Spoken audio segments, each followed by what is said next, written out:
Hall Effect Switches, Rapid Trigger und 8 kHz Polling Rate und dazu noch ein voll Aluminium Case. Die Akko Mod 68 HE bringt all das mit. Die Tastatur siedelt sich also im Competitive Gaming Bereich an und was sie so in der Praxis drauf hat, das zeige ich euch jetzt. Kurz gesagt, die Mod 68 HE ist eine extrem starke Gaming-Tastatur mit sehr hochwertigem Gehäuse und vielen Profi-Features.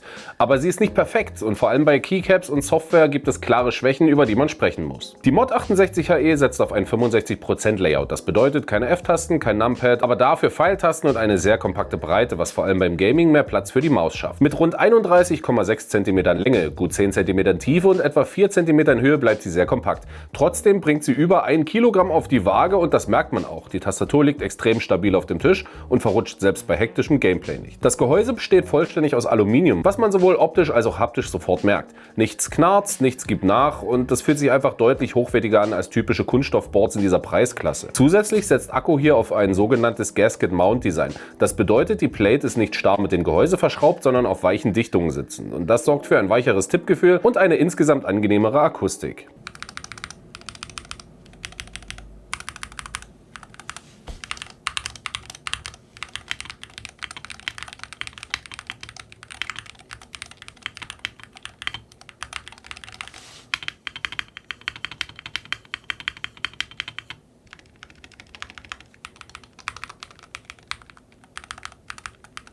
Kommen wir zum wichtigsten Punkt, den Hall Effect Features. Die Switches arbeiten kontaktlos mit Magneten, was es erlaubt, den Auslösepunkt jeder einzelnen Taste frei einzustellen. Von 0,1 mm bis 3 mm.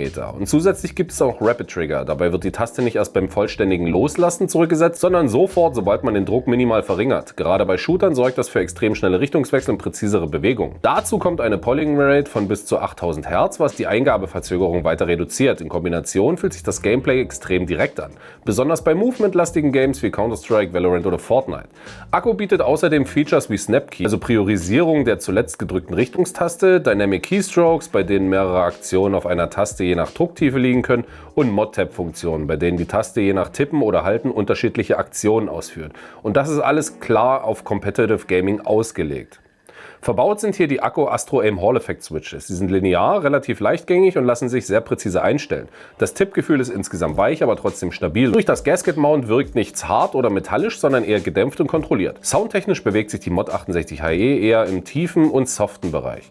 Kein hohes Klackern, sondern ein relativ satter, ruhiger Klang. Vor allem für eine Aluminiumtastatur durchaus positiv. Auf den Switches sitzen die durchsichtigen Keycaps, die es nur in der ISO.de Variante gibt. Man hat also keine Möglichkeit, andere auszuwählen, es sei denn, man holt sich die Keycaps von Drittanbietern. Je nach Variante sind die Beschriftungen auch nicht optimal lesbar, vor allem bei bestimmten Lichtverhältnissen.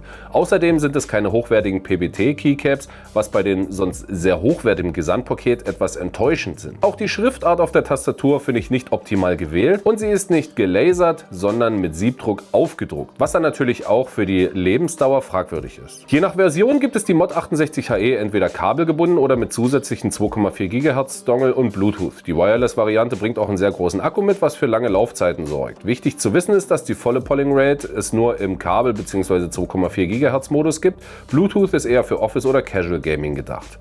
Die RGB-Beleuchtung ist South-Facing und wirkt eher dezent als extrem hell. Und je nach Keycap-Variante kann es dann natürlich auch etwas zurückhaltender sein. Aber schauen wir uns jetzt mal final die Software an. Wir haben sogar eine Software zur Verfügung und es ist eine Web-Software. Bedeutet, ihr müsst nichts installieren, ihr ruft einfach nur die Adresse hier oben auf web.akkugear.com. Das habe ich euch auch nochmal in die Videobeschreibung gepackt, da braucht ihr einfach bloß draufdrücken.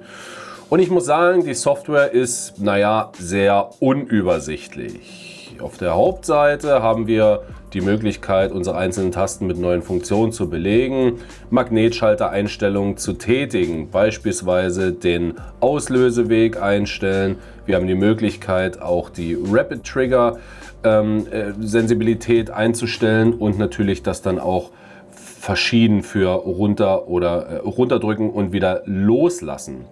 Unter fortschrittlich dann noch ein paar separate Einstellungen mit verschiedenen Layern. Bedeutet, was passiert, wenn man 0,7 mm runterdrückt und was passiert, wenn man die Taste komplett runterdrückt. Also so hat man die Möglichkeit, hier mehrere Funktionen wie Gehen und Rennen auf eine Taste zu legen Und das ist schon sehr cool, dass man das bei so einer Budget Hall Effect Tastatur auch mit zur Verfügung hat. Mod-Tab, was passiert, wenn man drückt und hält und was passiert, wenn man nur die Taste antippt. Also man hat hier die Möglichkeit, verschiedene Funktionen schon vorzunehmen. Natürlich auch 8000 Hertz Polling Rate bis zu 125 Hertz einstellen. Unter FN-Einstellungen könnt ihr nochmal konfigurieren, was passiert, wenn ihr die FN-Taste drückt. Makros, selbsterklärend und natürlich dann auch nochmal die verschiedene Beleuchtung der Tastaturen. Kann aber auch benutzerdefiniert nochmal eingestellt werden. Verschiedene Tasten leuchten lassen, als Ebene speichern. Das Ganze dann mit einer anderen Farbe vielleicht noch belegen. Wir wollen noch ein bisschen Grün dabei haben und können das dann auf der Tastatur speichern. Mit der Taste können wir alles wieder löschen, in Ebene speichern und fertig. Dann haben wir die Möglichkeit, dann wieder andere Sachen auszuwählen. Ja, sehr unübersichtlich, relativ schwierig, das alles hier so auf einen Blick zu erhaschen. Was kann man hier machen?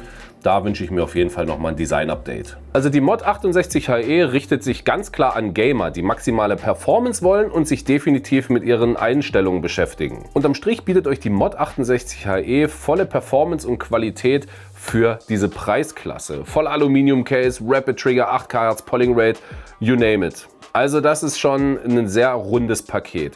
Alleine Software, Keycaps und so das Zubehör lässt ein bisschen zu wünschen übrig. Und mit zu wünschen übrig meine ich, dass man hätte auch ein geflochtenes Kabel nehmen können oder sogar ein Custom Cable.